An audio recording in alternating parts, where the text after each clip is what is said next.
Oi, gente. E aí, como vocês estão? Preparados para a parte 5 da parte um do livro Homo Deus? Bom, essa é a parte final, gente. Esse longo capítulo chegará ao fim hoje. Mas, se você está chegando agora, ainda não me conhece, eu sou Rosângela Carvalho e o objetivo deste canal é compartilhar conhecimento por meio da leitura. E a nossa leitura atual é essa daqui, ó. Homo Deus, uma breve história do amanhã. Hoje nós vamos concluir a parte 1, né? A parte inicial, né? A breve introdução de 70 páginas desse livro.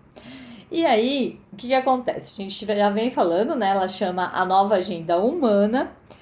E a nova agenda humana seria o quê? A busca pela imortalidade, felicidade e divindade. Então, muitas pessoas, quando ouvem falar sobre isso, sobre essas possibilidades, e elas serem alcançadas por meio da evolução tecnológica, elas falam, tomara que eu esteja morta antes disso. Mas, na verdade, o que acontece? Essa nossa resistência à evolução tecnológica é que pode chegar um momento que a gente não compreenda mais essa realidade, que a gente não consiga acompanhar, porque já está chegando, né? O conhecimento já vem dobrando, triplicando aí em pouco tempo. Então a gente já está tendo dificuldade em acompanhar essa evolução tecnológica. Então a gente prefere estar morto do que se tornar irrelevante, porque uma vez que eu não compreendo a minha realidade, então eu me torno irrelevante. Essa palavra irrelevante, ela me chamou muita atenção no primeiro livro que eu li do Yuval Noah Harari, que eu não sei, eu já devo ter comentado aqui, mas caso eu não tenha comentado, o primeiro livro que eu li dele foi esse daqui, ó, gente. 21 lições para o século 21. Na verdade, foi o primeiro que eu li, mas é o terceiro que ele escreveu. Então, ele escreveu primeiro Homo Sapiens, uma breve história da humanidade, que é esse aqui que a gente já leu, já tá aqui no canal, você pode acompanhar lá os vídeos. Aí ele escreveu o Homo Deus, que é a nossa leitura atual, né? Uma breve história do amanhã. Opa. E a partir da reflexão desses dois livros, ele fez o 21 lições para o século 21. Então, a partir de questões que foram levantadas nos debates sobre esses dois livros, ele escreveu o terceiro livro, e foi o primeiro que eu li. Então, quando ele fala da evolução tecnológica, ele fala da possibilidade dos seres humanos se tornarem irrelevantes, isso me pegou de tal forma que me trouxe até aqui, gente. Então, eu só estou aqui gravando esses vídeos, né? E hoje, gente, nós estamos chegando à marca de 100 vídeos no canal. Esse vídeo que eu tô gravando para vocês agora é o 100º vídeo. Quem me conheceu há alguns anos atrás jamais poderia imaginar que eu estaria aqui com um canal no YouTube, gravando vídeos sobre leitura e que poderia chegar ao 100º vídeo. Então, viva a evolução tecnológica, viva a minha tentativa de não ser irrelevante nessa vida, né? E viva vocês que me acompanham aqui toda semana e que estão cada vez chegando mais gente, cada vez mais comentários. Agradeço a todo mundo que acompanha. E seguimos, tentando não ser irrelevante, tentando não perder. E aí o que acontece? Quando você se torna irrelevante, você perde aquela sensação de pertencimento, que é uma das premissas do ser humano. Então, o ser humano, ele precisa fazer parte de algo, ele precisa sentir-se parte de algo. E aí, se eu me torno irrelevante, eu deixo de ser humano, né? É uma das minhas premissas. E aí, a questão é, quando isso vai acontecer, né? Quando vão chegar todas essas evoluções? E eu vou ler já o primeiro trechinho para vocês. Vamos lá. Se você conversar com especialistas, muitos deles lhe dirão que ainda estamos muito distantes de ter bebês geneticamente programados ou inteligência artificial em nível humano. Portanto, muito distante pode significar 20 anos e nunca pode denotar nada mais do que 50 anos. Então, na velocidade que a tecnologia vem evoluindo, o muito distante pode ser daqui 2 décadas, gente, e nunca daqui 50 anos. Por isso que ele faz essas previsões. Então, hoje, no dia de hoje, não tem previsão de modificar o DNA geneticamente, não tem assim perspectiva. Não tem perspectiva, a gente já viu isso lá no Sapiens e viu na Abundância também, de que o cérebro humano seja conectado à inteligência artificial. Não existe essa perspectiva ainda, mas existe os estudos, existe a evolução tecnológica. Então, isso pode acontecer. Continuando. E por isso, cada vez com mais frequências, indivíduos, organizações, corporações e governos estão pensando muito seriamente na busca da imortalidade, da felicidade e de poderes divinos. Companhias de seguro, fundos de pensão, sistemas de saúde e ministérios da Fazenda estão horrorizados com o salto na expectativa de vida humana. As pessoas estão vivendo muito mais do que se esperava. E não há dinheiro suficiente para pagar sua aposentadoria e os tratamentos médicos de que necessitam. Os 70 anos ameaçam tornar-se os novos 40. E especialistas defendem a elevação da idade de aposentadoria e a reestruturação do mercado de trabalho. Então, a gente já vem discutindo isso desde o Homo sapiens, né? Desde do livro da abundância. A gente também, eu já comentei aqui, mas no Me Poupe, ela fala sobre a questão da aposentadoria e tem o livro do Cerbasi, Adeus Aposentadoria. Então, tudo isso nos leva a refletir. E aí, esse primeiro trecho, ele fala assim, alguém pode, por favor, pisar nos freios? Mas ele mesmo já reflete sobre isso, que não tem como pisar nos freios, porque ninguém sabe onde eles estão. Ninguém sabe como que vão se conectar esses pontos de nanotecnologia, biotecnologia, inteligência artificial. E mesmo se a gente pisasse nos freios, ele fala que a economia entraria em colapso, porque a nossa economia, ela é feita para crescer, crescer, crescer, crescer. Lembra? A gente já viu isso lá também no capitalismo. E ela não tem como parar o seu crescimento. Então, se houvesse essa pisada nos freios, como seria? Né? Ele fala que a economia provavelmente entraria em colapso. E aí eu já vou ler mais um trechinho aqui para vocês. Não existe uma linha que separa claramente a cura do aprimoramento. Então, quando a gente pensa nessa questão, né, de imortalidade, divindade, a gente já pensou em superpoderes, em super-humanos. E aí tudo começa com uma busca por uma cura. E aí essa busca pela cura vira aprimoramento de quem é saudável. Vou ler aqui um exemplo que ele traz. A medicina quase sempre atua salvando pessoas de se posicionarem abaixo dos padrões existentes. Mas as mesmas ferramentas e o mesmo know-how podem mais tarde ser usados para elevá-los. O Viagra começou como um tratamento para problemas de pressão sanguínea e, para surpresa e deleite da Pfizer, acabou se revelando uma droga que também pode sobrepor a impotência.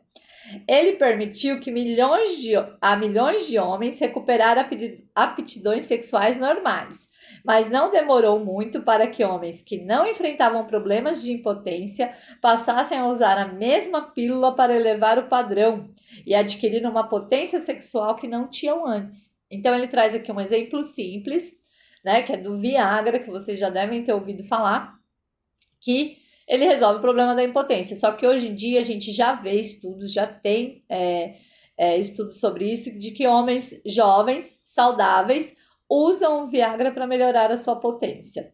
E aí ele continua, então, evoluindo, né, continuando nessa busca, e se a gente chegar no momento de mexer no DNA, na genética, o que pode ser feito? Então, eu vou ler aqui mais um trechinho. Depois da seleção e da substituição, o passo potencial seguinte é a correção, é o da correção.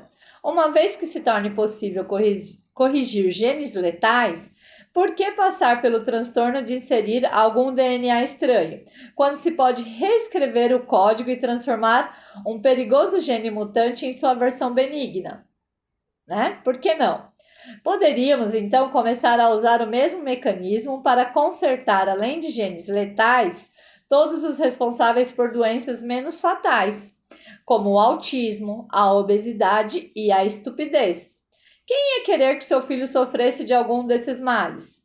Suponha que um teste genético indicasse que sua filha, ainda por nascer, seria inteligente, bonita e bondosa, mas que sofreria de depressão crônica. Você não gostaria de salvá-la de anos de sofrimento com uma intervenção rápida e indolor no tubo de ensaio? Já que você está por ali, Por que não dar um pequeno empurrão à criança? A vida é dura e desafiadora até mesmo para as pessoas saudáveis. Assim, seria muito conveniente que a menininha tivesse um sistema imunitário mais forte que o normal, uma memória acima da média e um humor especialmente bom. A curar é a justificativa inicial para cada uma dessas atualizações. Então, olha só. Primeiro ele fala de questões de genes letais, né? Então, se eu consigo corrigir esses genes letais, por que não aprimorá-los? Aí você corrige de problemas menos graves. Aí, se eu corrigir de problemas menos graves, por que não melhorar um pouco mais? Então, essa é a questão. Não tem como pisar nos freios, porque você começa com o objetivo de cura, né? A cura sempre é a justificativa da ciência e da medicina. Só que a partir do momento que você encontra a cura, você encontra formas também de aprimorar o que já é bom.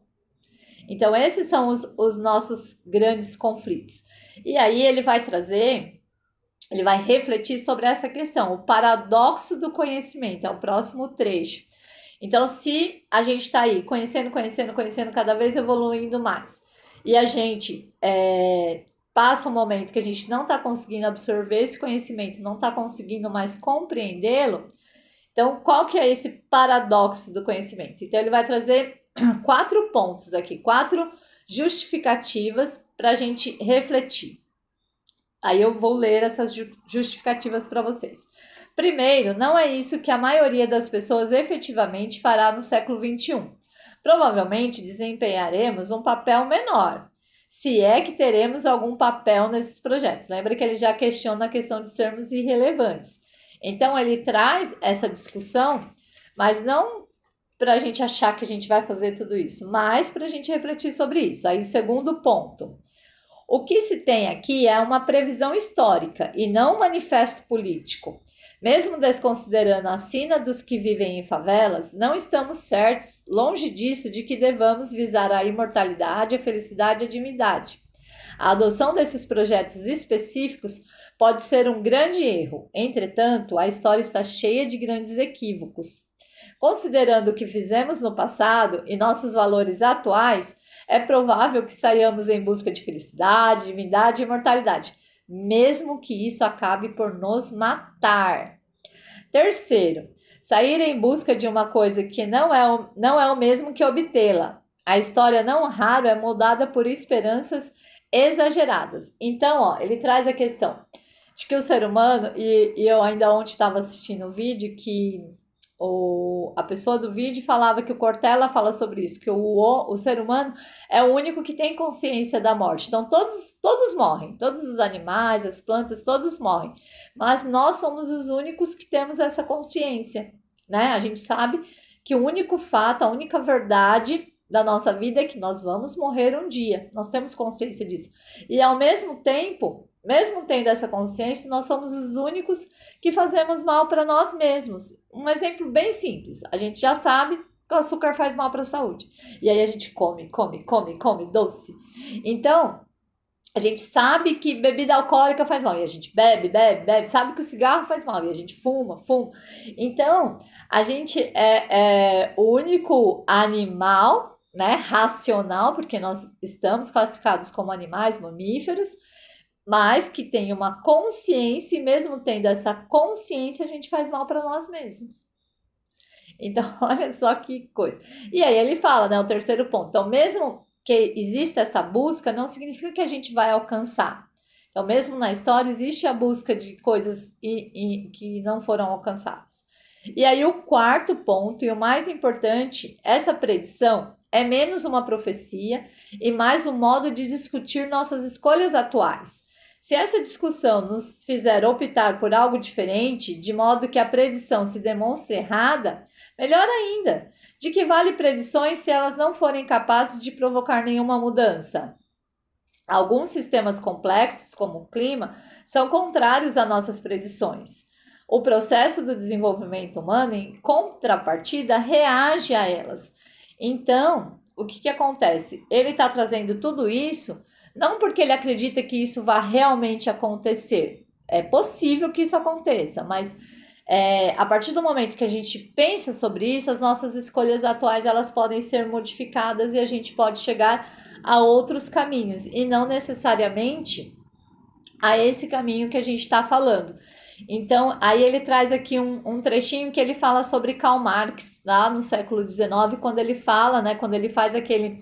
ele escreve o Capital, e escreve lá seus livros, que hoje em dia a gente fala muito sobre, ouve-se muito sobre o marxismo.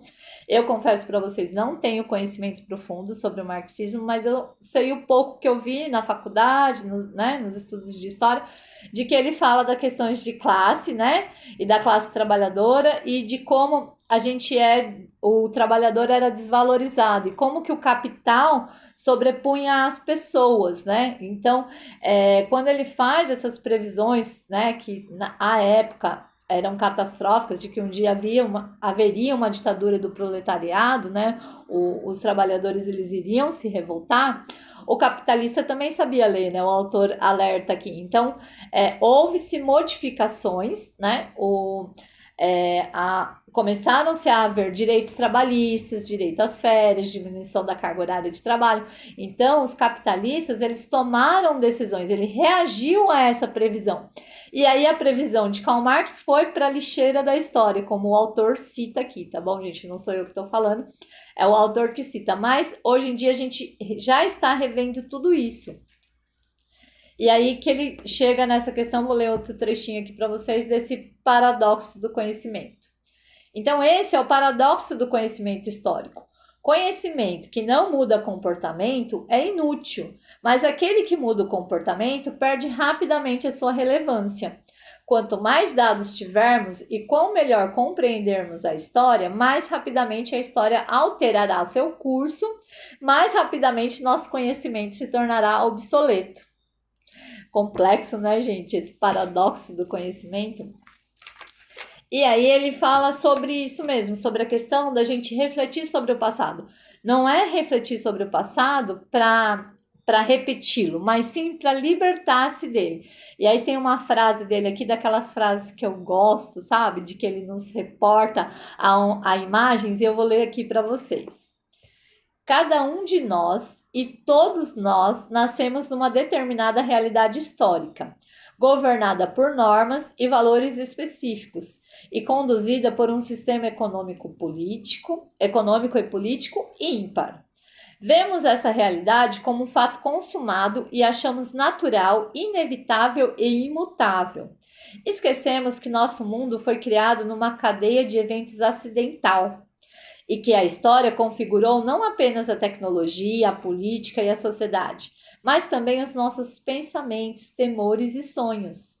A mão fria do passado emerge do túmulo de nossos ancestrais, nos agarra pelo pescoço e nos força a olhar na direção de um único futuro. Sentimos essa contrição desde do momento em que nascemos, e assim presumimos que ela é parte natural e inescapável do que somos. Portanto, raramente tentamos nos livrar dela para antever futuros alternativos. Conseguiram compreender a profundidade desse trecho? Então a gente imagina que a gente nasceu num lugar, numa situação, numa determinada família, de que a gente não tem essa mobilidade de futuro. Então a gente já discutiu sobre isso em outros livros, em outras questões, aquela velha coisa, né, de filho de peixinho, peixinho quem nasceu para tostão não chega a milhão. E hoje, com o avanço da própria tecnologia, a gente pode sim, existe possibilidade de mudar a nossa realidade. Mas a gente precisa sair disso, né? Dessa visão de que é natural e imutável aonde a gente nasceu, aonde a gente está. E aí continua o que ele fala, né? Continuando. O estudo da história não dirá qual deve ser a nossa escolha, mas ao menos nos dará mais opções. Movimentos que buscam mudar o mundo frequentemente começam com a reescrita da história, permitindo reimaginar o futuro. Se você quer que trabalhadores façam uma greve geral, que as mulheres assumam que são donas do próprio corpo, ou que minorias oprimidas exijam direitos políticos, o primeiro passo é recontar a sua história. A nova história vai explicar que nossa situação atual não é nem natural e nem eterna. As coisas uma vez já foram diferentes. O mundo injusto que conhecemos hoje foi criado apenas por uma série de eventos ocasionais. Se agirmos com sabedoria, poderemos mudar este mundo e criar um muito melhor. Então, essa é a nossa esperança, esse é o nosso movimento. A gente sabe que essa realidade que está posta aí, ela não nos representa, ela é cruel, ela é injusta. Mas se essa realidade ela foi criada pelo ser humano, quem que pode mudá-la? Né? Nós. A partir de nós mesmos, a partir daquilo que eu sempre falo para vocês, a mudança, ela é endêmica, ela vem de dentro para fora. E a partir do momento que eu mudo a forma como eu penso e como eu vejo o mundo, isso vai reverberando para as pessoas ao meu redor e para a minha comunidade, isso vai se ampliando. Aí, continuando. É por isso que marxistas recontam a história do capitalismo, que feministas estudam a formação das sociedades patriarcais e que os afro-americanos rememoram os horrores do tráfico negreiro. O objetivo não é perpetuar o passado, mas sim libertar-se dele. Então, quando a gente ouve, e se vocês acompanham, todos esses temas estão muito em evidência nesse momento, né? Fala-se de marxismo, fala-se sobre o feminismo e as sociedades patriarcais, fala sobre a reescrita da história dos afro-americanos. Então, a gente precisa rever essa história para mudar esse mundo que aqui está. Então, o que é verdadeiro para as grandes revoluções sociais é igualmente verdadeiro para o micronível da vida cotidiana. Então, tudo aquilo que é grande, que a gente pensa, ele vale para a vida cotidiana. É isso que eu estou falando para vocês. Começa aqui, começa pequeno. E aí ele vai trazer um exemplo muito simples. Ele vai falar sobre uma breve história dos gramados. Então, ele fala que os gramados, eles surgem lá no final da Idade Média, né, na França e na Inglaterra, como sinal de poder. Então, naquela época, que qualquer pessoa, né, numa condição mais simples, queria um pedacinho de terra para plantar, para comer, os reis, os duques, né, eles faziam aqueles castelos e aquele gramado imenso. Então, era sinal de poder, porque eu tenho terra suficiente para desperdiçar, porque o gramado, ele não vai servir para nada, só pela beleza, lógico, né, gente? Um gramado é lindo.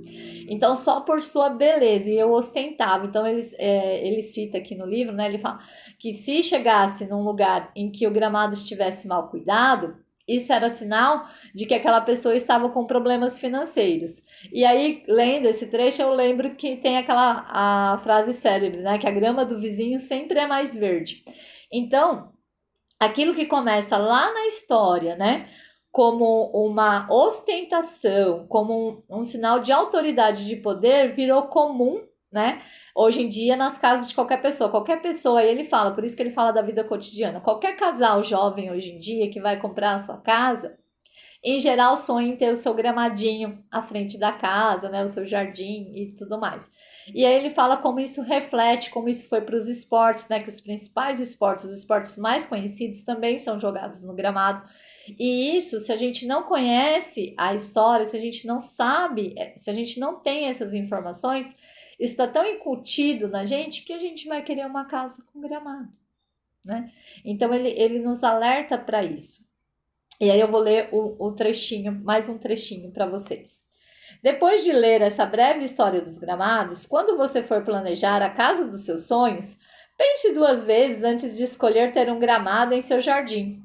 Claro que você ainda é livre para fazê-lo, mas também é livre para espantar a carga cultural que lhe foi legada por duques europeus, magnatas capitalistas e os Simpsons.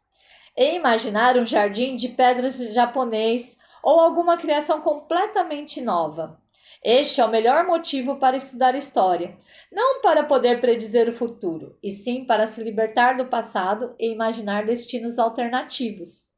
É óbvio que não seria uma liberdade total. Não há como evitar sermos moldados pelo passado, mas alguma liberdade é sempre melhor do que nenhuma, né? Então, pensem sobre isso. Aqui ele traz mais detalhes sobre essa breve história do gramado. Eu falei bem pouquinho para vocês, mas é sobre tudo isso. E aí lá no começo ele fala sobre a questão de uma arma no primeiro ato. Então, se a arma aparece no primeiro ato, ela vai ser usada até o terceiro ato no teatro, né? Ele diz, nas histórias. Então, essa é a arma que ele está apresentando pra gente nesse primeiro capítulo, nessa primeira parte, e que é para a gente refletir sobre isso. Será que nós vamos usar essa arma no terceiro ato? Nós vamos continuar perpetuando esse mundo injusto? Então, vou ler agora, já finalizando a parte 1, e na semana que vem a gente começa mesmo o capítulo 1. Então, todas essas predições que aparecem nesse livro não são mais do que uma tentativa de discutir os dilemas da atualidade e um convite para mudar o futuro. Predizer que a humanidade tentará alcançar a imortalidade, a felicidade e a divindade é muito semelhante a fazer uma previsão de que pessoas estão construindo uma casa e que vão querer um gramado em seu jardim. Soam como coisas muito prováveis, mas uma vez ditas em voz alta, pode-se começar a pensar em alternativas. O que exatamente é sagrado aqui, em face das crenças humanistas semelhantes, é provável que no século XXI a humanidade como um todo vá para além de seus limites. A mesma tecnologia que pode elevar os seres humanos à condição de deuses pode fazer que os humanos sejam irrelevantes. Por isso, a agenda real do século XXI encaminha-se para ser muito mais complicada do que sugere este longo capítulo de abertura. Então, isso são só reflexões, gente. É só ele tá jogando para a gente pensar sobre isso. Vou deixar vocês aí com essas reflexões. Eu fiquei bastante impactada com essa parte final. Espero que vocês também. E eu aguardo vocês no próximo vídeo. Até lá!